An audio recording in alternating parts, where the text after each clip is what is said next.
The pen slipped from Zara's fingers and hit the marble floor with a sharp crack that echoed through the entire boardroom. Nobody moved to pick it up. Nobody spoke. Because the man standing at the head of the table, the man whose signature was on every document in this room, the man whose company had just summoned Zara's firm for the biggest contract of her career, was dead. She had stood at his funeral. She had pressed her palm against a cold headstone with his name carved into it. She had worn black for 8 months and cried until her body forgot how to make tears. And yet here he was, Hyun Woo Shin, breathing, alive, looking at her like she was the only thing in the world that still made sense. "Zara," he said quietly. That one word destroyed her completely. Before we go any further, if you are new here, welcome to this family. Please hit subscribe right now and turn on your notifications so you never miss a story. And to everyone who keeps coming back, you have no idea how much that means. Let us pray. Father, we thank you for every single person watching this right now.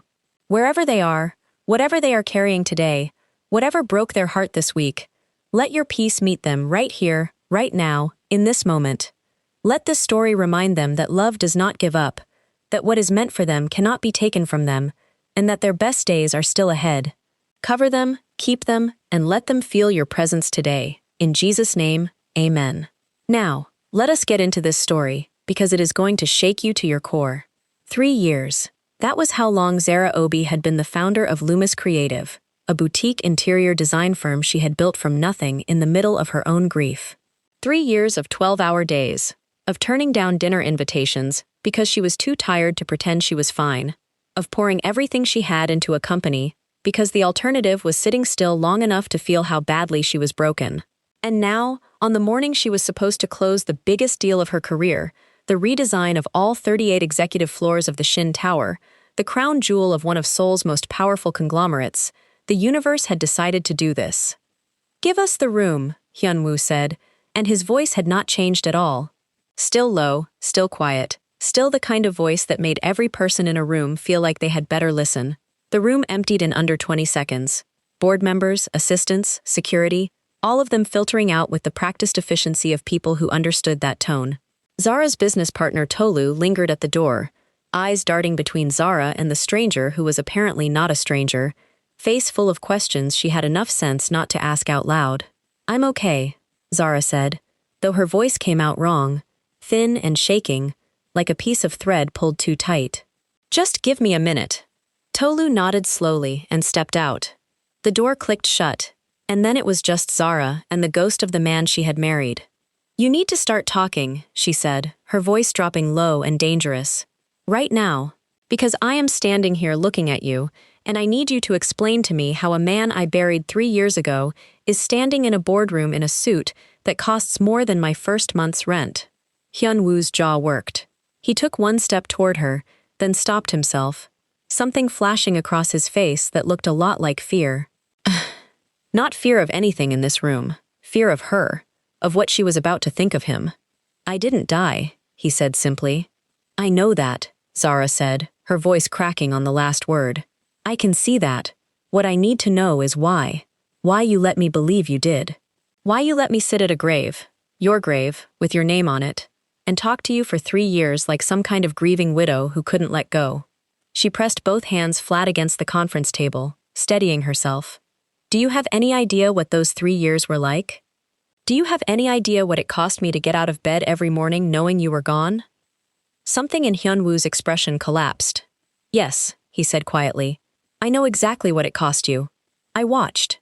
The silence that followed was the loudest thing Zara had ever heard. She had met Hyun Woo Shin 4 years ago at a rooftop gallery opening in Itaewon. She'd been there with colleagues from the small design firm where she worked. He'd been there because, as he later confessed, he'd been hiding from a charity dinner he didn't want to attend. They'd found themselves standing in front of the same enormous canvas, both staring at a painting of a woman standing in the eye of a storm, completely still, eyes closed, arms open. "What do you see?" he'd asked, not looking at her, as if the question were for himself. "Someone who finally stopped fighting," Zara had said. "Someone who decided to just feel it." He had turned to look at her then, and she had felt, with the certainty of something she couldn't explain, that this moment was the kind you only got once. They were married 11 months later, a wedding that felt more like a political summit than a celebration. Rows of faces Zara didn't know. A mother-in-law named Madame Cho who spent the entire ceremony studying Zara with the cold, assessing eyes of someone calculating exactly how much of a problem she was going to be. But none of that had mattered, because at the end of the night it had just been the two of them on the terrace of their hotel suite, his forehead pressed against hers, his voice barely above a whisper. "Whatever happens out there," he had said, "you are the realest thing in my life. Don't forget that." 8 months later, his car went off a mountain road in heavy rain. The funeral was closed casket. Madame Cho told Zara, in a voice smooth as glass, that viewing the body was not advisable. "For your peace," she had said. "Some things are better carried without seeing." Zara had believed her. Grief does that. It takes every question you have and buries it under the weight of its own heaviness, until you can't find the questions anymore, only the pain. She had moved out of their penthouse the following month, found a small apartment in Mapo, and started over, alone, quietly. The way you rebuild after a demolition, one small, deliberate piece at a time. "Sit down," Hyun Woo said now, his voice gentle in a way that made her furious, because she recognized that gentleness, and she had missed it every single day for 3 years. "I don't want to sit down," Zara said.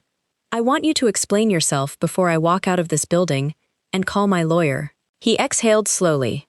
"Director Beck," he said, "my father's brother. You met him at our wedding. Tall, wide smile, the one who laughed too loudly at his own jokes. Zara remembered him vaguely, charming in the way that made her uncomfortable, warm in the way that never quite reached his eyes. "About 3 weeks before the accident," Hyun Woo said, "I found something in the company's subsidiary accounts. Embezzlement, running deep, 15 years, maybe more, funneled through shell companies, tied to people my family had spent decades trying to keep at a distance.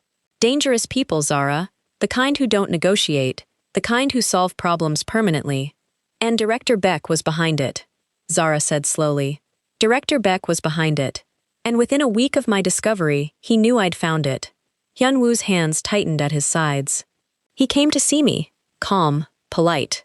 Told me to think carefully about the cost of pursuing this. Not just to me, but to everyone I loved. He knew your name. He knew your schedule. He knew which route you walked home." Zara felt something cold move through her. "He was watching me. He had people on you within days of my audit," Hyun Woo said, his voice dropping into something flat and controlled. The voice of a man who had rehearsed this moment 1,000 times and was still barely holding it together. And his message was simple. If I push this forward, you would be the first thing he touched. Not a threat. A guarantee. "So you faked your death," Zara said. "So I faked my death," he confirmed. "My mother helped. She had her own reasons for wanting Baek's influence inside the company destroyed. He had spent 30 years quietly undermining her, blocking her access, keeping her one step behind where she should have been. She understood the world he operated in far better than I did. She knew what the plan needed to look like to be believed, and she made it work." "Your own mother helped fake your death," Zara repeated, the words feeling stranger each time she said them. "And your father?" "Didn't know. Neither did my brother. The fewer people who knew, the fewer cracks in the story. Beck would have found any crack." Hyun Woo paused. "I watched your face at the funeral, Zara. I was across the street, far enough that no one would recognize me, close enough that I could see." He stopped. His voice, so carefully controlled until now, faltered completely. "I almost ran to you. Every single time I watched you sit at that grave. Every time I saw you leave that apartment at 6 in the morning, because working was the only thing keeping you upright. I almost broke the plan apart 100 times just to make it stop. But you didn't," Zara said. "But I didn't, because the moment Baek suspected I was alive, you became a target again, and there was nothing in this world or the next, that was worth that risk." Zara stood very still, absorbing the weight of it. 3 years of grief restructuring itself in real time, like a building being demolished and rebuilt simultaneously in the same space. "He's been arrested," Hyun Woo added quietly. "Director Beck. 2 months ago. The case took 3 years to build, airtight enough that no retaliation was possible. He will not be leaving prison. The threat is over. That is the only reason I am standing in front of you today." He held her gaze, steady and open, with nothing hidden in it. I didn't plan for this to happen through a business contract. I didn't know Loomis Creative was yours until I saw your name on the proposal. By the time I saw it, stepping back would have looked worse than going forward. Zara looked at him for a long moment. Then she walked to the window, pressed her palm flat against the glass, and stared down at Seoul spread out below them. 38 floors of distance between her and the ground. You need to give me time, she said finally, not turning around. I am not walking away, but I am not walking toward you either. Not yet. Not today. I know, Hyun Woo said softly. Take whatever time you need. I've waited 3 years. I can wait longer. Zara picked up her bag from the chair beside her. One question, she said, turning to face him one last time. Did you ever stop watching me? Did you ever just let me go? Hyun Woo looked at her, and his answer was written in every line of his face before he said a single word. No, he said quietly. Not for one day. Zara walked out. She didn't look back. But something in her chest, something that had been sealed shut for 3 years, cold and quiet as a locked room, cracked open just slightly as the elevator doors closed behind her. Zara did not go back to the office that afternoon. She walked. For almost 2 hours she walked. Through Gangnam, across the bridge, along the Han River path where the afternoon joggers moved past her like she was invisible. Her mind turning over everything Hyun Woo had said, holding each piece up to the light, checking it for cracks the way you check glass you suspect is already broken. Director Baek, the embezzlement, the staged accident. 3 years of Hyun Woo hiding in the shadows of her life, watching, keeping his distance, building a case that would eventually make it safe to come back. It all made sense in the coldest, most logical way possible, and it still felt like a betrayal so enormous she couldn't see the edges of it. She called Kemi from the bridge, standing over the water with the late afternoon wind pulling at her coat. I need you to come over tonight, she said when Kemi picked up. Kemi heard something in her voice immediately. Are you okay? Did something happen at the presentation? Something happened at the presentation, Zara said. Bring food. Bring a lot of it. And cancel whatever you have tomorrow morning, because this is going to take a while. Kemi arrived at Zara's apartment at 7 with 2 bags of food from the Jjigae restaurant on the corner, and the particular expression she wore when she already knew things were serious. Eyes wide open, mouth set, fully prepared to be whatever Zara needed her to be. She was one of those people who could sit in a crisis without flinching, which was exactly why Zara had called her. They sat on the floor of the living room the way they had in university, backs against the couch, food between them, the television off, and Zara told her everything. Kemi didn't interrupt, not once. She sat completely still and listened to all of it. The boardroom, Hyun Woo's face, the explanation about Director Baek, the 3 years of careful, hidden architecture underneath a life Zara had believed was entirely her own. When Zara finished, the food between them had gone cold, and the apartment was fully dark, neither of them having reached to turn on a lamp. Say something, Zara said finally. Kemi was quiet for another moment. Then, do you believe him? Zara pulled her knees to her chest. That's the part I can't get past. Because yes, I believe every word he said. I believe Director Baek threatened me. I believe the plan was the only way to neutralize that threat without putting me in direct danger. I believe he watched over me from a distance for 3 years because he genuinely could not bring himself to stop. She pressed her fingers against her eyes. And I still feel like the ground has been ripped out from under me. Because believing him doesn't make 3 years of grief disappear. It just means all that grief was for something that didn't have to happen. That somewhere in those 3 years, there was a version of this where I wasn't alone. But that version would have put you in danger, Kemi said gently. I know, Zara said, and that's what I can't reconcile. He made the right choice, and it was the worst thing that ever happened to me, and both of those things are true at the same time. Kemi reached over and took her hand in the dark. What do you want to do? I don't know yet, Zara admitted. I know I'm not walking away. I know that much. But I'm not ready to just pick up where we left off either. Too much has happened. Too much of me rebuilt itself around his absence. I can't just demolish all of that overnight because he's suddenly alive again. Then don't, Kemi said simply. Take the time you need. He waited 3 years. He can wait a little longer. Zara leaned her head back against the couch cushion and stared at the dark ceiling. He said he never stopped watching me. Not for one day. I know, Kemi said. I don't know if that's the most terrifying thing I've ever heard, or the most, both. Kemi said. It's both. And you're allowed to feel both. Hyun Woo kept his word. For a full week he didn't call, didn't appear, didn't send anything. No flowers, no messages, no quiet presence materializing at the edges of her routine. For the first time in what she now understood had been 3 years, there was no one watching from a careful distance to make sure she was okay. Zara noticed his absence the way you notice a sound that has always been there when it suddenly stops. The silence was enormous. It sat in her apartment, her commute, her mornings, filling spaces she hadn't known were occupied until they weren't anymore. On the 6th day, Tolu came to her office with coffee and closed the door behind her. Are you going to tell me what actually happened in that boardroom? Tolu asked, sitting across from Zara's desk with the direct energy of someone who had been patient for 6 days and was now done being patient.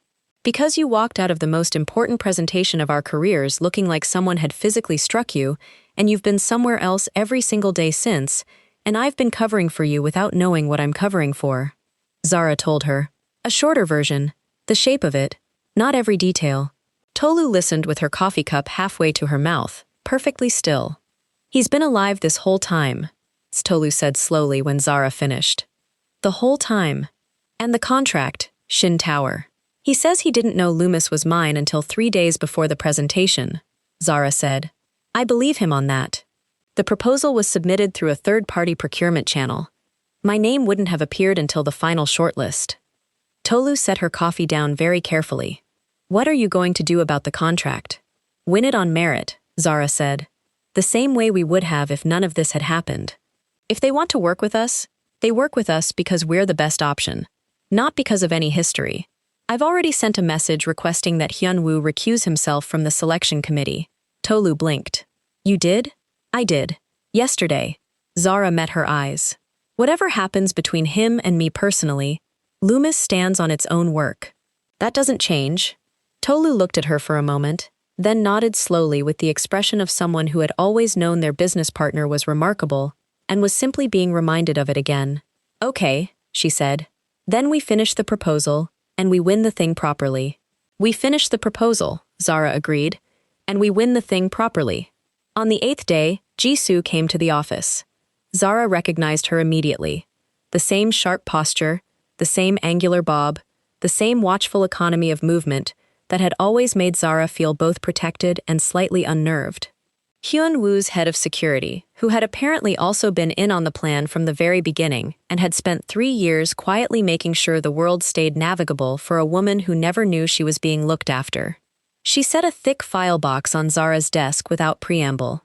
He asked me to bring this, Jisoo said. No conditions. No response required.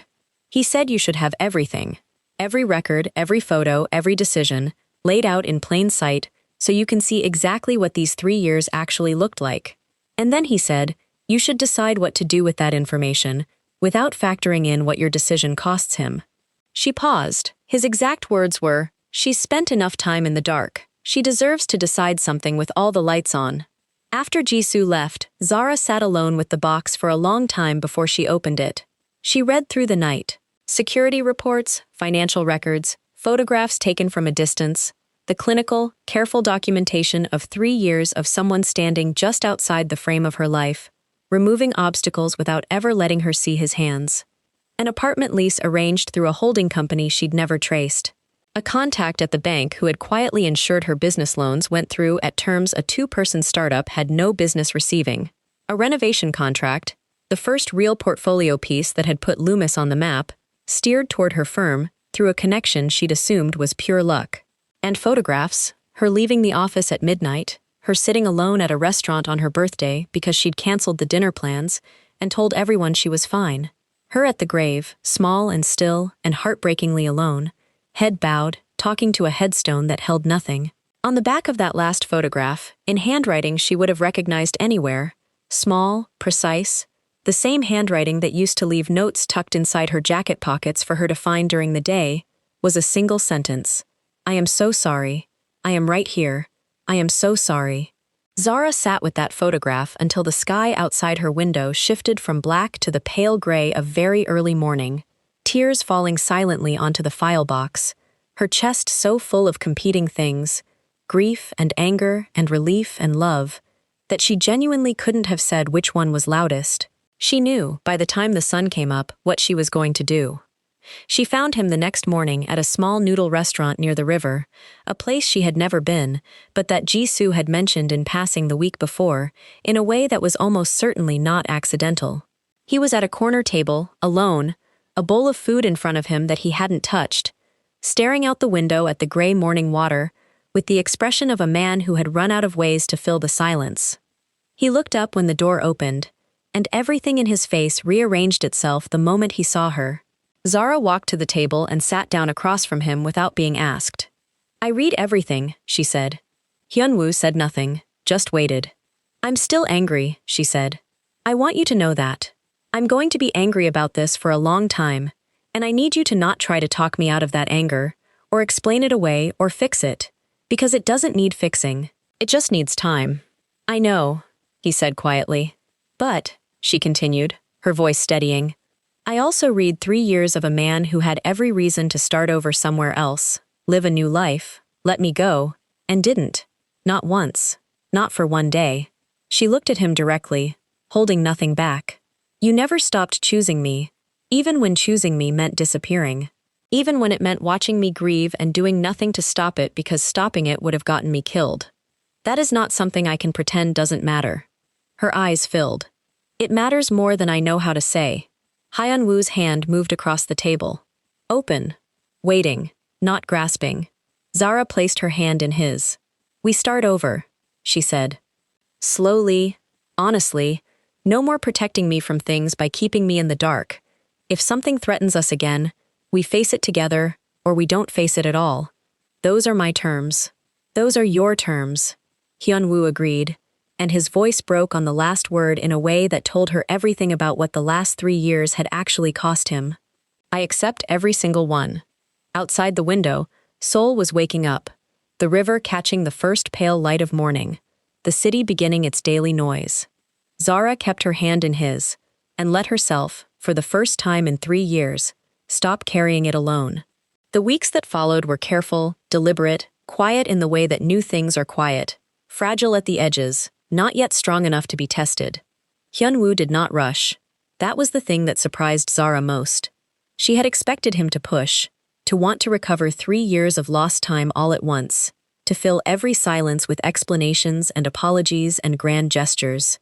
But he didn't. He showed up in small ways. Coffee left at her office in the morning, exactly how she liked it, from the place 2 streets over that she'd discovered a year ago and never told anyone about. A text message at 9 p.m. that said only, "Still awake?" Followed by nothing else, no pressure, just the quiet offer of company if she wanted it. A voicemail one Tuesday afternoon that was only 30 seconds long. "I walked past the gallery in Itaewon today. The storm painting is still there. I thought you should know." Zara listened to that voicemail 4 times. She called him back on the 5th listen. "The gallery is still there," she said when he picked up. "Still there," he confirmed. And she could hear the careful hope in his voice, the way he was holding it very still so as not to startle it. "I want to go see it," she said. "Not today. But soon." "Whenever you're ready," he said, "I'll be here." It wasn't a date. It wasn't a reconciliation. It was just 2 people agreeing that something they had once shared still existed, still mattered, still deserved to be looked at again. But it was enough. For now, it was more than enough. Tolu noticed the shift before Zara said a word about it. "You're different this week," she said one morning, looking up from her laptop with the assessing eye of someone who had worked beside Zara for 3 years and knew every version of her. "Lighter. Still complicated, but lighter." "We're talking," Zara said simply. "Just talking?" "Just talking." Zara met her eyes. Slowly, Tolu nodded and said nothing more about it. Which was exactly why Zara had chosen her as a business partner in the first place. Loomis Creative won the Shin Tower contract 3 weeks later. The email arrived on a Thursday afternoon. Formal, brief, the kind of corporate language that barely contained the size of what it was saying. Zara read it twice at her desk, then walked to Tolu's office and set the laptop down in front of her without a word. Tolu read it, looked up, and then they both started laughing at the same time. The kind of laughter that comes from somewhere deep and real, from years of early mornings and instant noodles and believing in something when the evidence for it was thin. "We did it," Tolu said. We did it, Zara agreed. On our own. On merit, she texted Hyun Woo that evening, a single line. Loomis won the contract, the selection committee did their job. His reply came back in under a minute. I know, I heard. I'm proud of you. I've always been proud of you. Zara set her phone down and stared at it for a moment. Then she picked it up and typed dinner, Saturday. The Italian place in Mappo that's been there for 20 years. 7 p.m. His reply. I'll be there at 6:55. She smiled before she could stop herself, and didn't try to stop it. The dinner was easy in a way that scared her, because she had expected it to be hard. She had expected the weight of everything between them to sit at the table like a third guest, heavy and unignorable. But instead they talked the way they used to talk, across a small table with the noise of the restaurant around them, finishing each other's thoughts, arguing gently about things that didn't matter, laughing at things that weren't that funny. It was comfortable. Achingly, dangerously comfortable. She was halfway through her pasta when he said, quietly, My mother wants to meet with you. Zara's fork stilled. I know, he said quickly, reading her silence. I know how that sounds. I told her no. 3 times. She's been asking since the week after I came back, and 3 times I've told her it's not my decision to make, and it's not something I'm going to arrange without your consent. But you're telling me now, Zara said carefully. I'm telling you because I think you should know she's asking, not because I think you should agree. He met her eyes directly. She is not the same woman she was 4 years ago. What happened? The plan? The funeral? 3 years of carrying that weight? It changed her too. I'm not asking you to forgive her. I'm not asking you to do anything. I'm just not willing to keep things from you. Even the small things. Those are your terms, and I intend to keep them. Zara was quiet for a moment, then, tell her I'll think about it. Hyun Woo nodded. That's all I'll tell her. She thought about it for 10 days. On the 11th day, she called Kemi. Madam Cho wants to meet, she said. Hard no, Kemi said immediately. I'm leaning toward yes, Zara said. Silence. Then, why? Zara looked out her apartment window at the city below, trying to find the words for something she'd been circling for over a week. Because I spent 4 years being afraid of that woman. Afraid of her opinion. Afraid of her silence. Afraid of what she thought of me. And then I spent 3 years grieving her son, and now I'm standing on the other side of all of that, and I think I'm done being afraid of her. I think I want to look her in the eye and let her see exactly who I am now. Not the girl she looked through at her son's wedding. Someone else. Another silence. Then Kemi said, Wear the burgundy blazer. Zara smiled. Obviously. Madam Cho had aged. That was the first thing Zara noticed when she walked into the private dining room of the restaurant Hyun Woo had arranged. Not in a diminished way, but in the way that difficulty ages people who are strong enough to carry it. The silver in her hair was more prominent now, the lines around her eyes deeper, her posture still perfect but no longer weaponized. She was sitting with both hands folded on the table in front of her when Zara arrived, and she stood when Zara walked in, which Zara had not expected. Thank you for coming, Madam Cho said. Her voice was the same, composed, precisely modulated, but there was something underneath it that hadn't been there 4 years ago. Something careful. Something that cost her. Zara sat down across from her and waited. Madam Cho was quiet for a moment. Then she said, I owe you an apology that I am not sure I am capable of making adequately. What I did. What I allowed to happen to you. The grief I caused. The years I took from you. I have no defense for it that would survive scrutiny, and I won't insult you by trying to offer one. Zara held her gaze. But? No but, Madam Cho said simply. There is no but. I am telling you that I was wrong. That I treated you as a problem to be managed rather than a person my son loved. That my reasons, protecting the family, neutralizing Beck, keeping my son alive, were real, but they do not justify the cost you paid for them. You paid for all of it with 3 years of your life, and you didn't choose to. That was done to you. She paused. I am sorry. Genuinely. I know that may be worth very little to you at this point. Zara was quiet for a long moment, studying the woman across from her, the woman who had once made her feel like a stain on something expensive, who had looked through her at every family dinner with cold, dismissive precision. It's worth something, Zara said finally. Not everything, but something. She folded her hands on the table, matching the posture instinctively. I'm not going to pretend we're going to be close. I'm not going to pretend 4 years of history can be undone by one conversation. But I'm not going to carry hatred either. I don't have the space for it anymore. Something shifted in Madame Cho's expression. Not relief exactly, but a release of something that had been held too tightly for too long. That is more than I deserved, she said quietly. Yes, Zara agreed. It is. But it's what I'm offering anyway. She told Hyun Woo about the meeting that evening, standing on the roof terrace of her apartment building, the city spread out below them in its familiar nighttime grid of light. He listened without interrupting, the way he always did when something mattered. How do you feel? He asked when she finished. Like I put something down that I didn't know I was carrying, she said. Like I've been holding that anger as a kind of armor for 3 years and I just set it down. And it's terrifying how light the world feels without it. Hyun Woo reached for her hand, the same quiet gesture as the noodle shop, open and patient and asking nothing.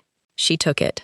I keep waiting, she said softly, for the moment when this starts to feel too hard, when the weight of all of it collapses back on us, and I remember all the reasons this shouldn't work. And, he said. And it doesn't come, she said. Every morning I wake up and it doesn't come. Every time I'm with you I look for it and I can't find it. She turned to look at him in the city light, at the silver in his hair and the scar above his left eyebrow that hadn't been there before, at the face that had haunted 3 years of grief and was now simply here, real, breathing, choosing her. I think that means something. It means everything, Hyun Woo said quietly. And for the first time since she had walked into that boardroom and watched the world rearrange itself around a man who was supposed to be dead, Zara let herself believe him completely. It was Tolu who saw it first. She came into Zara's office on a Wednesday morning without knocking, which she only ever did when something was wrong, and set her phone on Zara's desk face up without a word. On the screen was a photograph, taken on a street, from behind, blurred slightly the way phone cameras blur at distance, of Zara walking from the Shin Tower construction site back to the Loomis office 3 days earlier. The photograph had been sent to the Loomis General Inquiry email. No message. No name. Just the image. Zara stared at it for a long moment. When did this come in? She asked, her voice very even. Last night at 11, Tolu said. I saw it this morning when I opened the inbox. Zara picked up her phone and called Hyun Woo. He picked up on the second ring. Someone is watching me, she said. I'm going to forward you something right now. I need you to look at it and tell me what it means. A pause. Then, in a voice that had gone completely quiet in the way that meant the opposite of calm, forward it. She did. The silence on the other end of the line lasted 11 seconds. She counted. Don't go anywhere alone today, he said. I'm coming to you. Hyun Woo, I'm coming to you, he said again. And this time, she didn't argue. He arrived at the Loomis office in under 20 minutes. Jisoo with him, both of them moving with the kind of contained urgency that told Zara this was not nothing. Hyun Woo took one look at the photograph on Tolu's phone, showed it to Jisoo, and the two of them exchanged a look she couldn't read. Talk to me, Zara said. Right now. No protecting me from information. Those are your terms, remember? Hyun Woo met her eyes.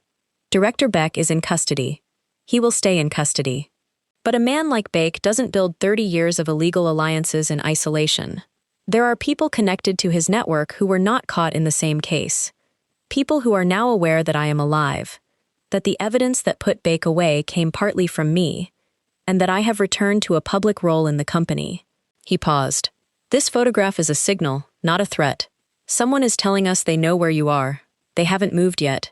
That means they want something. What do they want? Zara asked. Most likely, they want me to know they can get to you, he said. To make me pull back from the company's ongoing restructuring. There are 3 legacy contracts left over from Baek's era that I've been quietly unwinding. Contracts that still benefit certain people who would prefer they stayed in place. His jaw tightened. I can stop. I can leave those contracts alone and remove your name from the target entirely. The restructuring can wait. You cannot be replaced. The office was very quiet. Zara looked at him carefully, at the way he was holding himself still, the way his hands were loose at his sides when she knew they wanted to be clenched, the way he was giving her the choice fully and completely, and without trying to influence the outcome. If you stop the restructuring, she said slowly, what happens to the people those contracts are hurting? Hyun Woo was quiet. Hyun Woo, what happens to them? Construction workers, he said finally. 3 housing projects in the outer districts. Underpaid, unsafe conditions, corners being cut in ways that will eventually cost someone their life if the contracts aren't renegotiated. He paused. I can protect you, or I can finish what I started. I cannot do both at the same time without additional risk to you. That is the honest answer. Zara stood up from her desk and walked to the window. Outside, Seoul went about its business in the pale morning light, completely indifferent to the weight of what was being decided 3 floors above it. She thought about the woman who had moved into a small apartment in Mapo 3 years ago, with nothing but boxes and a grief so heavy it had taken a year to learn to carry. She thought about every morning she had gotten herself upright when she didn't want to. Every late night at the Loomis office when the easier choice would have been to stop. Every time she had chosen to be someone, rather than simply someone who survived. She turned around. Finish the restructuring, she said. Zara. Finish it, she said firmly. I didn't rebuild 3 years of my life from scratch to become someone who lets other people get hurt so she can feel safer. Jisoo is good at her job.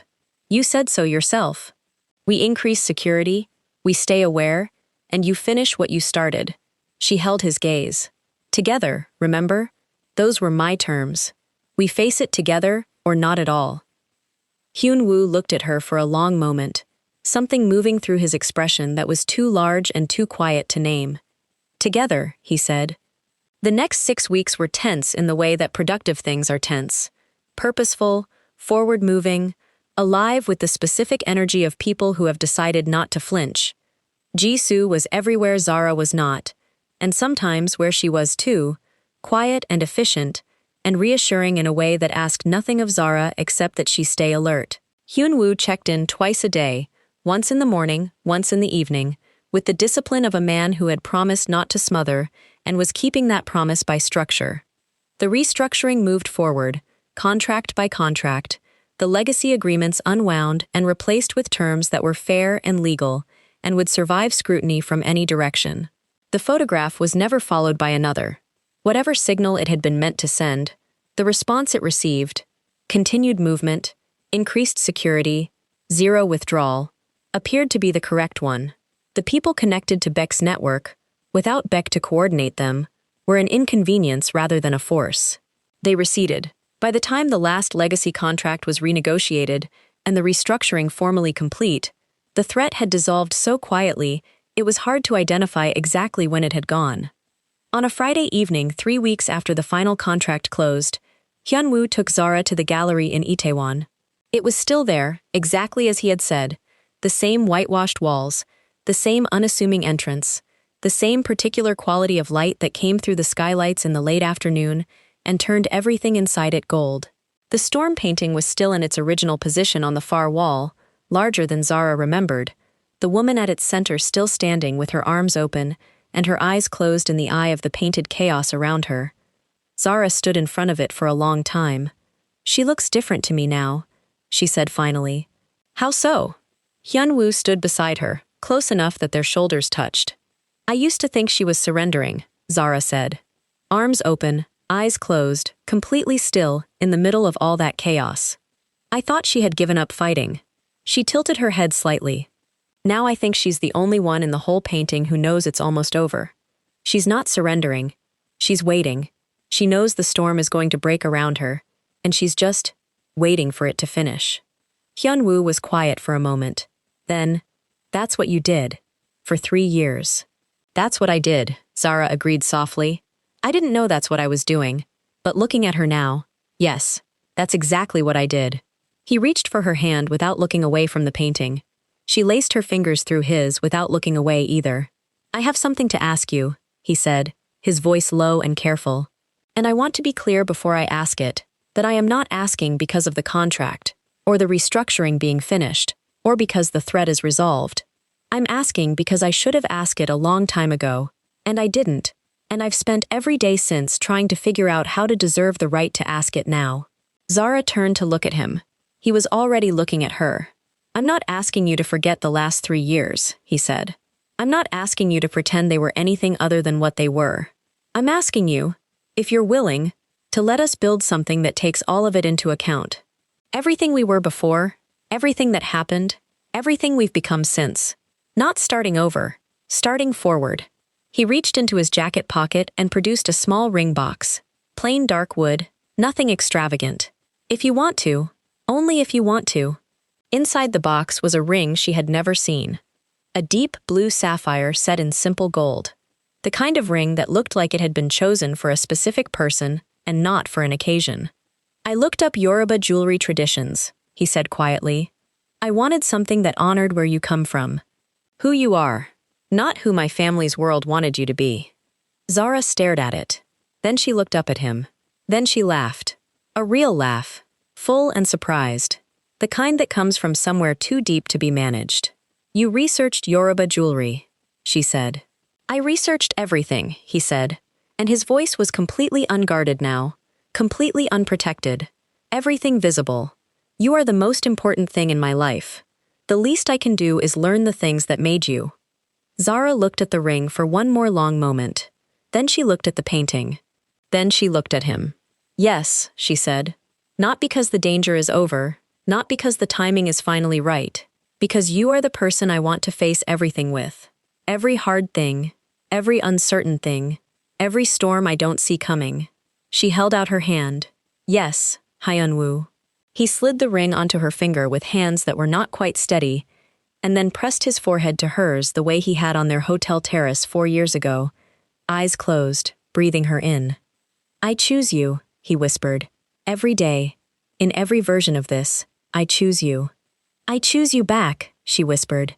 Every single day. Epilogue. They married 6 months later on a beach in Seychelles.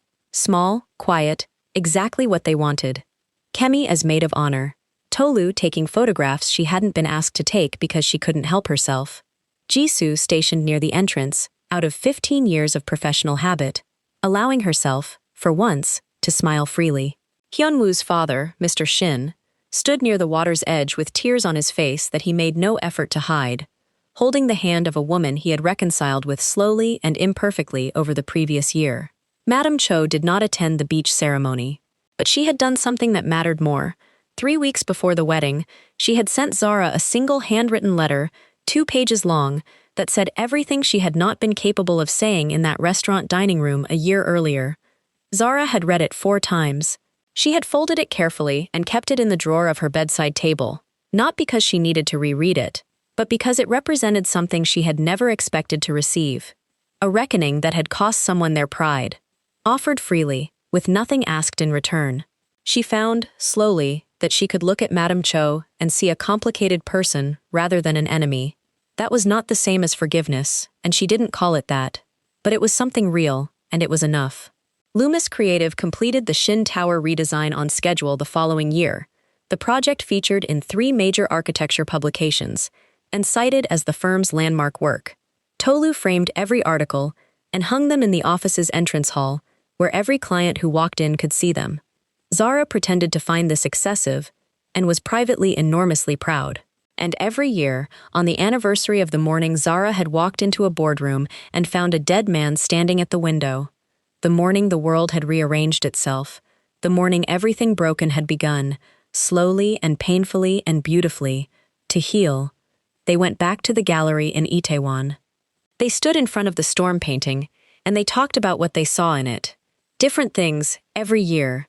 New angles, new details, new layers in the painted woman's expression that they hadn't noticed before, which was the thing about great paintings, and about great loves alike.